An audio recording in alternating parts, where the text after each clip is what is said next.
What's everybody up? Peter Bartell recording another episode.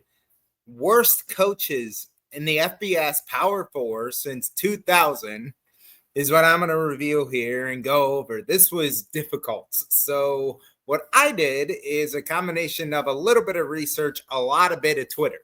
I went on X and asked you all, who do you think is the worst coach in college football since the year 2000? I left it open. I didn't say FCS, FBS, Group of Five, Power Four. However, I'm going to focus based on the responses on Power Four. In this episode, there was some names that honestly, I said since the year 2000 that I forgot about, right? We're in 2025 now. So that's 25 years worth of bad resumes that you would have to sit through. The reason I did this in part, it's not to bash anybody. It's part of sports. It is what it is. The teams performed how they perform, but there's been a lot of lists lately about like the top 10 teams or coaches or players or positions for X years or X range or at least ranking for this season. I'm going to go back historically. And again, furthermore, that's all like kind of positive lists, right? Like who's going to be the best or who was the best. I want to know the worst. Let's talk about it, right? Let's reminisce. At least for the teams that maybe weren't affected, it's a little bit easier. Hint to the most mentioned coach, which I'll reveal later in the episode in my color code here of that team. That's one of their colors in the color code. My handle on X, you'll see there too, is at PigskinPD. So feel free to follow it there. Subscribe to the channel. Like the episode if you like it. Dislike it if you dislike it. Curate your content, right? Comment. Let me know in the comments here on YouTube who you think is the worst coach since the year 2000, your allegiance aside. So the ranking in the order that I'm going to give here, I'm going to start with the coach who had the worst by record of those mentioned. Not the most mentioned coach in that thread, but the one with the worst record of those mentioned in that thread in the Power Four. That's who I'm going to start with, and then I'll go onward from there. And then towards the end, I'm also going to share a list of the most mentioned. So they're not the ones I'm stating like these were the worst, but they were mentioned a lot. It's funny. A lot of those were like biased, right? Like Auburn, I'll just reveal it, mentioned Brian Harsin a lot. Understandably, he wasn't one of the worst historically. If you look at since 2000 for Auburn, yeah, they hate him, right? It's understandable, but for several reasons on and off the field. But historically, by record, he was not the worst. That's what I'm going to go by first, but then I'll give some bias type lists second, and some that I thought were intriguing as well personally. And then I'll also I'm going to go by record here, but I'll also do a third mention list, the ones that were most mentioned. So here we go. Ted Roof kicks it off at Duke. Roof was at Duke, guys, for 5 years, from 2003 to 2007. He went 6-45. What the heck were they doing after year two, honestly? So his record in 2003 was 2-3. Okay, I guess they hired him as interim probably. 2-9 in 2004. At that point, even if you're Duke, right? I know that's the justification. A lot of people are immediately thinking it's Duke.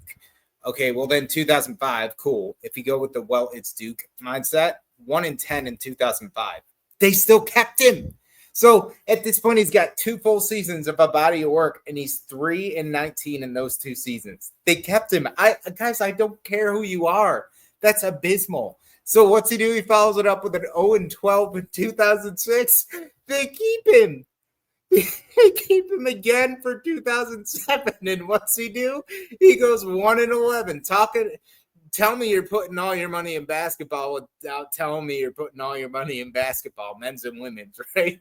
Because at that time, Duke and women's, too, in addition to Coach K on the men's side, and basketball was really good. 6-45, guys, in 5 years at Duke. This guy had a .118 win percentage, so 11.8% of his games. At that point in time, Miami was good. Florida State was good in the ACC. Those were kind of the top two dogs. I think Miami might have still been in the Big East actually at that time. So it might have been Florida State and everybody else. But nonetheless, really intriguing.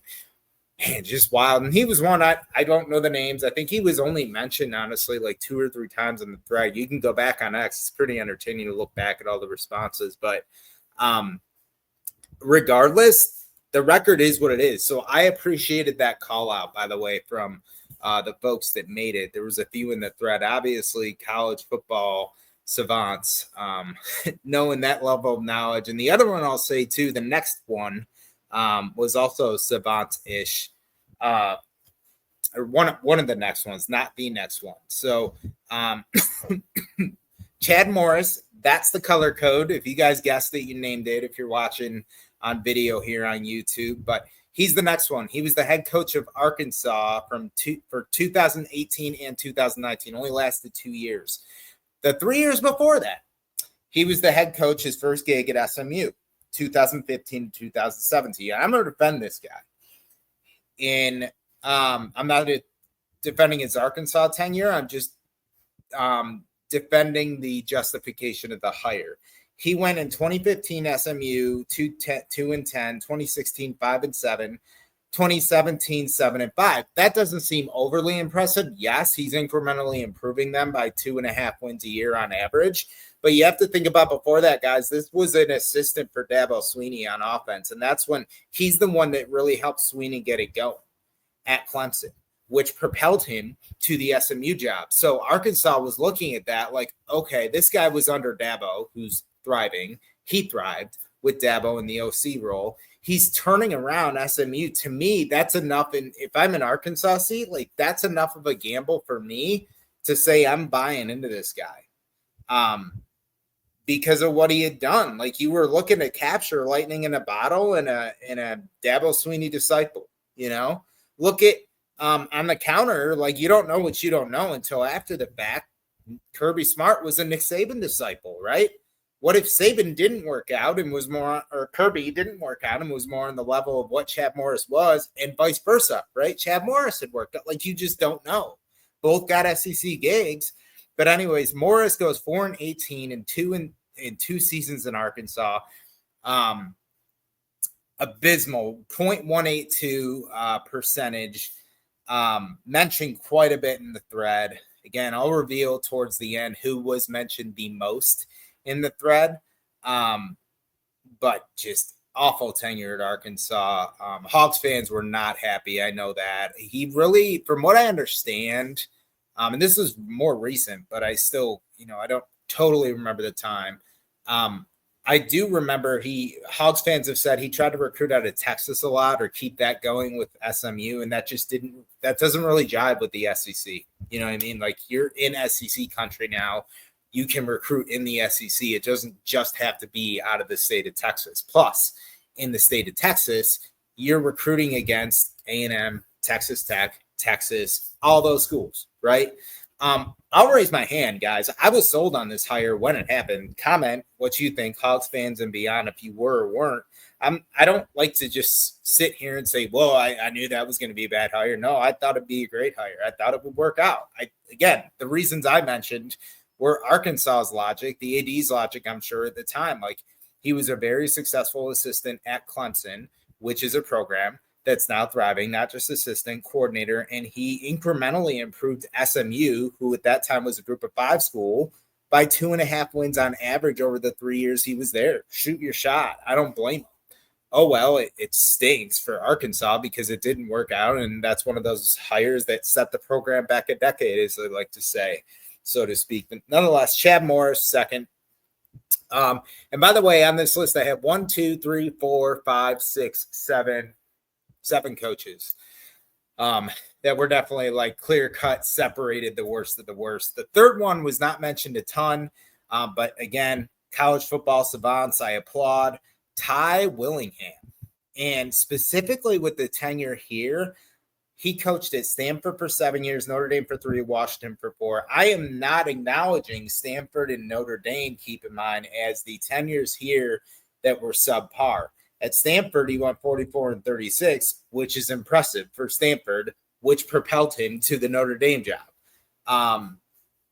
Then he really crashed and burned at Washington. At Washington in 4 years, from 2005 to 2008, 11-37. Gosh, horrible. Including his last year was 0-12 at Washington.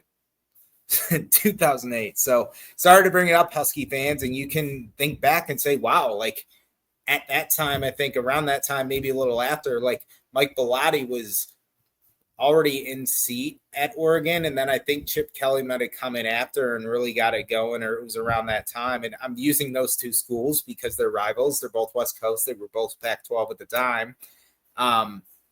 One went one direction for a decade, one went the other.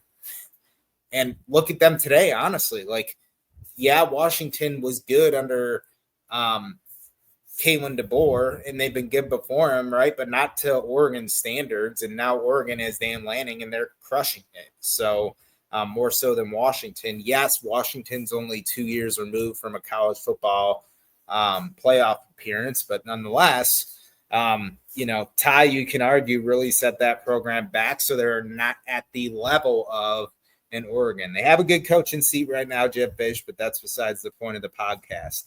I do find it interesting looking back, and not that this is like on the Washington front necessarily, but he went, Notre Dame hired him 44-36, again at Stanford. But his last 3 years at Stanford were 8-4, 5-6, 9-3. So I guess that 9-3 in 2001, Notre Dame was like, yeah, we'll take a shot on this guy. And they went 10-3 in their first season with him. But then they really sunk 5-7, 6-5, which is far from South Bend standards. So just interesting.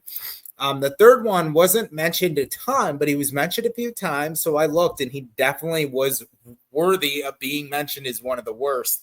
I actually should have had him mentioned over Ty Willingham because he had a slightly worse win percentage. Kansas hired him for 3 years. They've had their run of bad coaches, right? So that doesn't give it away necessarily.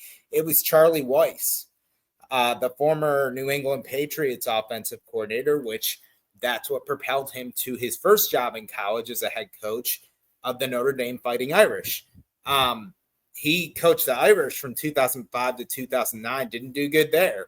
Had 35-27 for Notre Dame standards. Not good. His last 2 seasons were a combined 13-12. Okay, cool. He gets fired from Notre Dame. 3 years later, Kansas hires him in 2012. Because it's Kansas, why not? The guy coached Tom Brady, that whole mystique, coached on the Patriots, Bill Belichick tree. He goes 6-22 at Stanford for 21.4% win percentage. 111 his first year, 3-9 his second, 2-2 in his third, and they let him go, I guess, partway through the year. I don't really remember that. If you want to comment on it, feel free. But Charlie Weis definitely. His son actually now is the OC and has been for a few years now, Charlie Weis Jr. at Ole Miss in Oxford. And I know folks in Oxford are totally sold on Charlie Weis Jr. Not that him and his dad should be compared in any way, but, that family tree, it's like, again, at the college level, there's been because Kiffin got some high-powered guys in there. He's got an offense. He's got a quarterback. Use your pieces the right way, Charlie Weis Jr. So I hope that he does better than his dad eventually. But we'll see. Jury's out for him. And Charlie Weis Jr. definitely crashed and burned. Never coached in college again after the Kansas job, understandably. So I think he's retired from coaching now. Maybe he's bouncing around as an assistant in the NFL. I don't know. But comment in the chat as we're going along here. Like I said, the next one was mentioned quite a few times. And gosh, this frustrates me. This is another one. Like I mentioned, Chad Morris. I thought this one would work out. I will raise my hand, guys. I don't sit here and say, oh, I knew it wasn't going to work out. No, the math to me on this one. And Yellow Jacket Nation, let me know what you think. Jeff Collins. This guy was his first head coaching job, and I'll let you guess. It was an SEC school. He was an offensive coordinator, assistant coach for a team in the SEC West. I'll give you that too. So I'll let you guess that. I'll mention it in a second. But his first 2 seasons as a head coach were in 2017, 2018 at Temple. Temple's a tough place, to coach. That's my first thought. It's tough to recruit, tough to coach. The only other one I can remember in any recent memory that's thrived there is Matt Rule. And Rule did better than Jeff Collins, but Jeff Collins still did good in 2 seasons, his first 2 as a head coach, 7-6 to 8-4. That's a little bit better, honestly, than Chad Morris' tenure and hit Chad's first stint as a group of 5 head coach. So if I'm Georgia Tech, okay, so you have the Temple run. Now I'll reveal his SEC West school where he was an offensive coordinator was Mississippi State. Not clicking yet? This isn't Mississippi State with Zach Arnett or Jeff Levy in 2024. This was Dan Mullen, Mississippi State. Dak Prescott, Mississippi State. Now it's clicking, ain't it? Right. So, okay, cool. They did really good. Mullen leaves for Florida. Jeff Collins is available. Heck, why not hire him at Temple? Why not take a shot? I don't blame Temple. He thrives at Temple. I don't blame Georgia Tech. Do you? Now, at Georgia Tech, he goes 10-28, 26% win percentage. So just a whisker or 2 above the coaches that we already mentioned. 3-9, 3-7, 3-9, 1-3. Jeff Sims is a name you may remember who transferred a few times since, but he was a big-time recruit. Jeff Sims was quarterback out of high school in the Atlanta area. That was supposed to be Jeff Collins' guy at quarterback.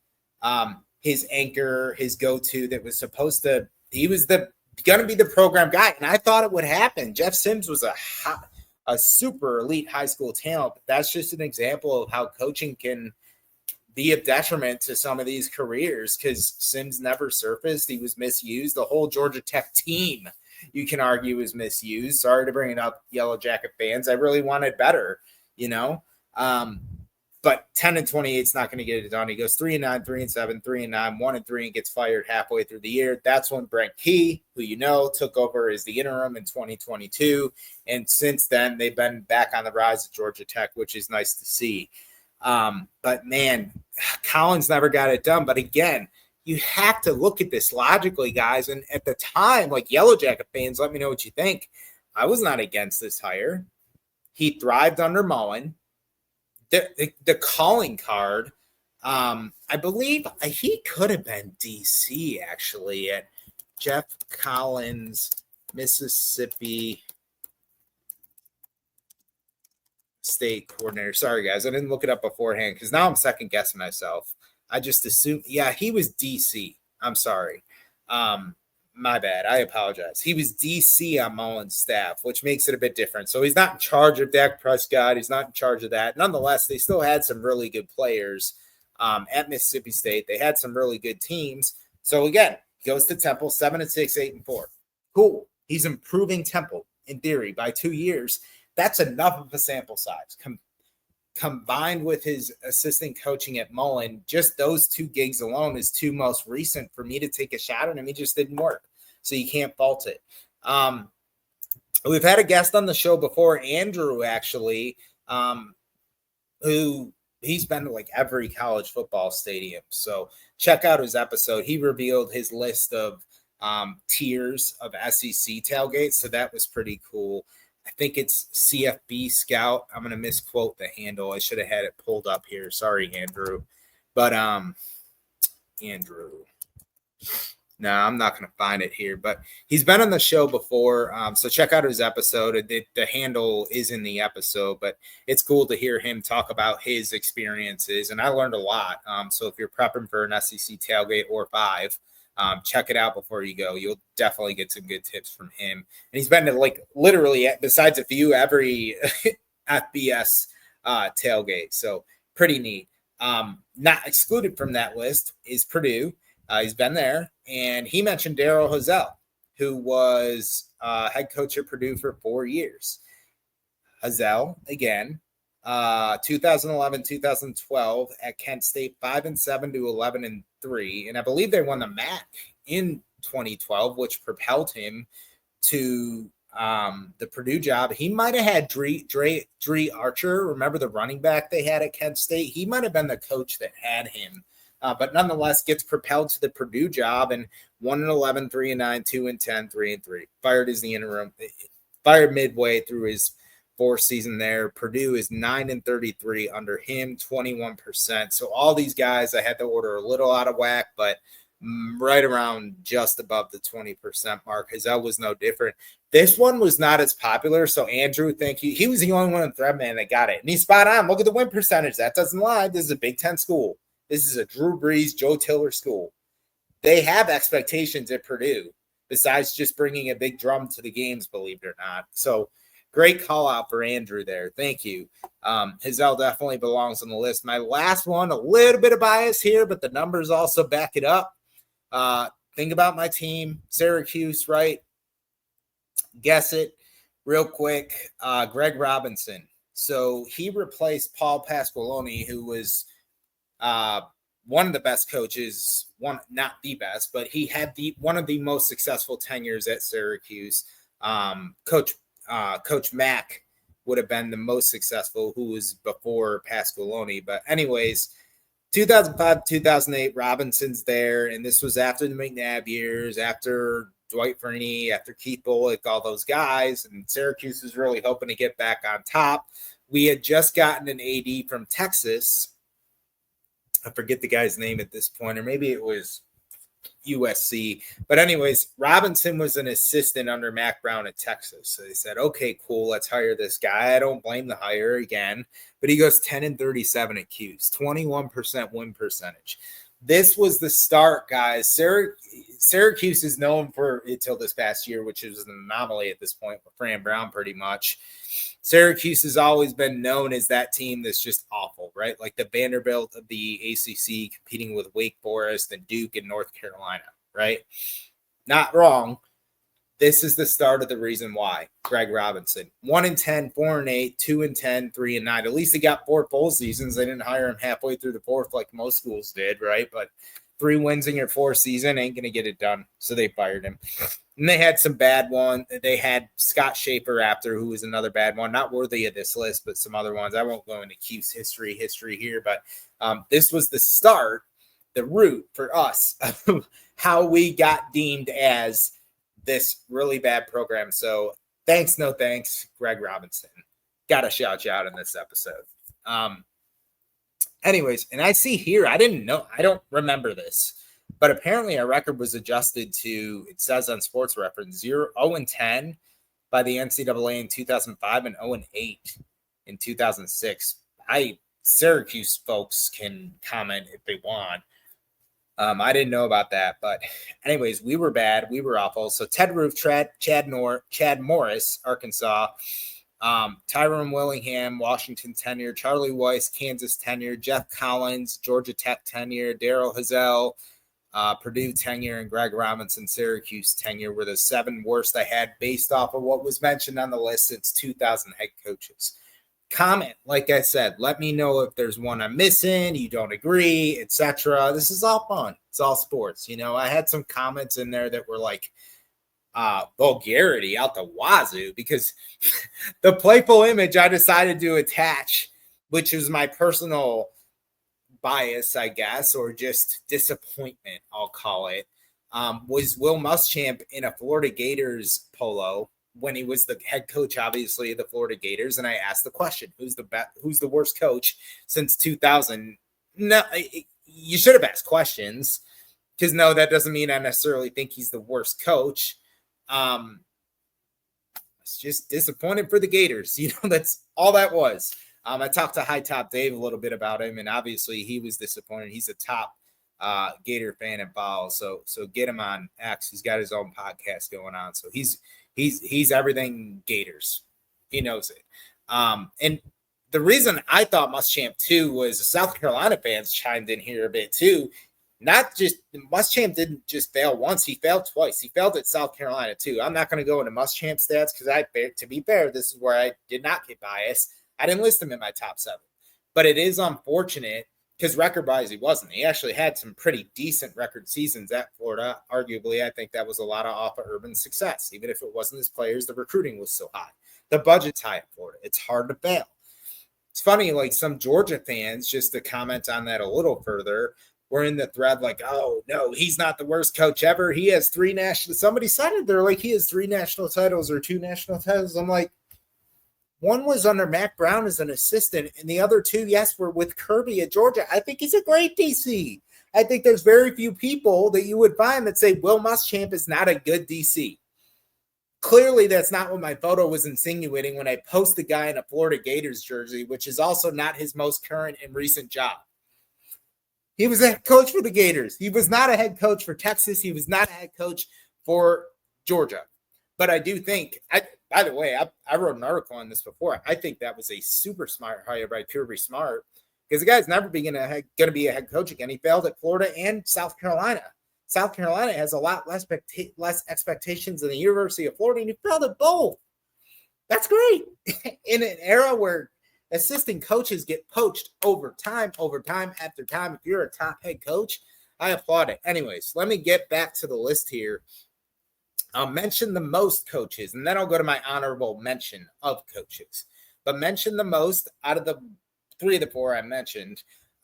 Chad Morris was by far and away the most. Shout out Hog Nation. They are super passionate. I know a lot of those came directly from Hogs fans.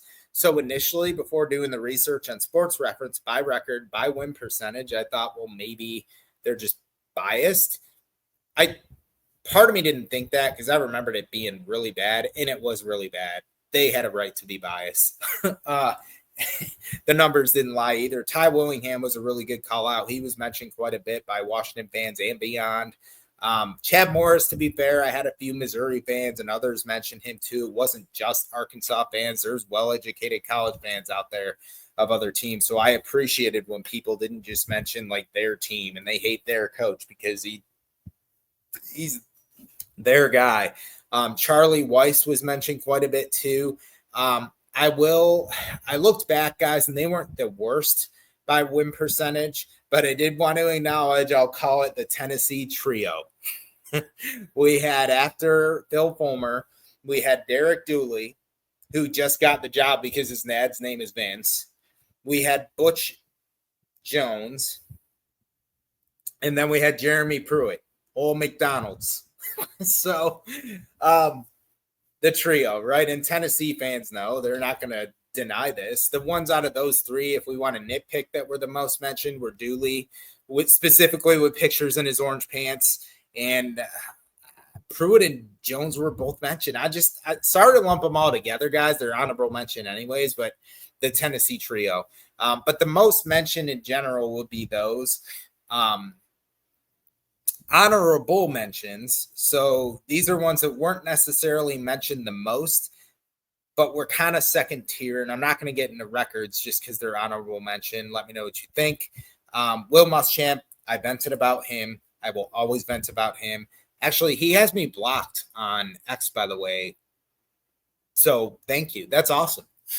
That means I'm doing something right, wrong, having fun. I don't know. No, to be fair, like, honestly, if he sees this, I do apologize. Back in the day, my younger days, I was a little more passionate, I would say, in the wrong ways on X. And we all social how we want to social, right? But that's not how I prefer to social in 2025. This was like 2015, 2016, Peter.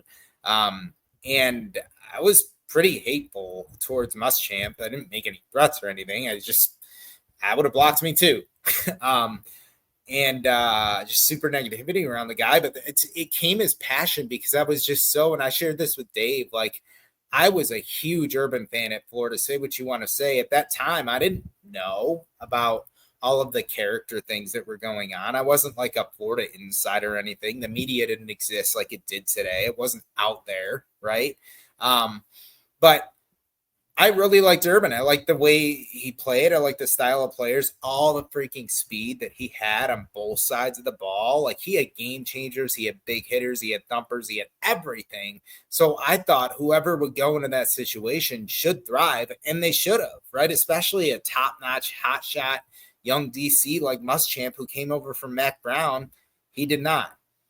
I'm venting about him again. I will stop. Joker Phillips was also mentioned, Kentucky. A lot of SEC names here, which is ironic considering they call themselves the best conference. That is kind of ironic. Joe Moorhead, Mississippi State, also agree with him. We mentioned Dan Mullen earlier. Moorhead was actually the guy to follow Mullen at Mississippi State. that was an unfortunate tenure. I'm pretty passionate about that one too, because I really liked watching their they had Jonathan Abram on defense, who was a dog. Did get drafted first round in the NFL, but they also had a good quarterback, Nick Fitzgerald, who he could have been Dak after Dak, but he just wasn't developed because of Joe Moorhead, in my opinion, and that whole coaching team of coaches. The Tennessee trio, they were mentioned quite a bit. Just record didn't justify it. Willie Taggart, former FSU coach, I didn't like him either. He was also mentioned. You can argue with Willie, though. They were already on the downturn after the Jimbo tenure ended, because remember, he's the one that replaced him. Things weren't in a good place anyways for that program, but Taggart really just continued it. Really wasn't in seat long. And two, like Taggart as well as Florida State really got shafted because Jimbo waited till like the last second to decide he's leaving for A&M. Honestly, he announced like a week or two after the coaching carousel, so to speak, had started, all the firings and hirings. So FSU was already behind the eight ball, and they go out and hire Willie Taggart. I believe at the time he was at USF.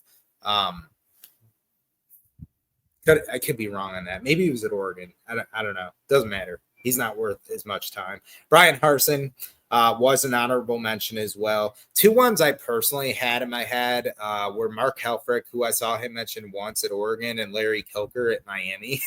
That probably raises some eyebrows because, yes, Coker won a national title. I'm probably going to do another episode on those guys, but just like where the program was to where it was when they left just a few years in, that's what I'm getting at with those guys. But record-wise and everything, absolutely not the worst coaches, so to speak. So anyways, wanted to mention those as well, but thanks for listening to the episode. Let me know your comments. I just wanted to do this because we're doing everything else like positive, best this, best that. Let's do the worst. Like, it's out there. The stats are online. We tweet about them individually sometimes as jokes. Let's just talk about it. So comment. Let me know what you think. Like the episode, and everybody have a day good.